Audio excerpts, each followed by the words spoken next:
দেখা যাবে কে পৃথিবীর সবচেয়ে শক্তিশালী মটকিটি ভেঙে ডায়মন্ড নিতে পারে। টিসুমা প্রথমে স্পাইডারম্যান পরীক্ষা করলো কিন্তু পারলো না, স্পাইডারম্যান হাতে ব্যথা পেয়ে চলে গেল। সেকেন্ড নম্বরে আসতে লাগলো জোকারম্যান। জোকারম্যান নিজেকে অনেক শক্তিশালী মনে করে কারণ সে আগে জিম করেছিল। দেখা যাবে কে পৃথিবীর সবচেয়ে শক্তিশালী মটকিটি ভেঙে ডায়মন্ড নিতে পারে। টিসুমা প্রথমে স্পাইডারম্যান পরীক্ষা করলো কিন্তু পারলো না, স্পাইডারম্যান হাতে ব্যথা পেয়ে চলে গেল।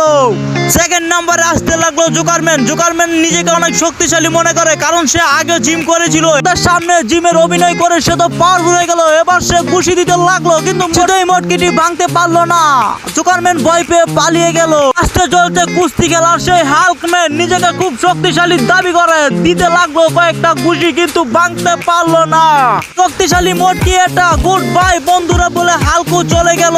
এবার আসতে চলেছে প্রিয় স্পাইডারম্যান। বন্ধুরা তোমরা যদি স্পাইডারম্যানকে ভালোবেসে থাকো ভিডিওটি লাইক করে চ্যানেলটি সাবস্ক্রাইব করে দাও। থ্যাংক ইউ বন্ধুরা, তোমার লাইক আর সাবস্ক্রাইবের কারণে আমি শক্তিশালী হয়ে গেলাম এবং ভেঙে ডায়মন্ড কুড়িয়ে নিলাম। ভাগ ভাগ বেরোম ভাগ, স্পাইডারম্যান ভাগ, জোকারম্যান জলদি পালা।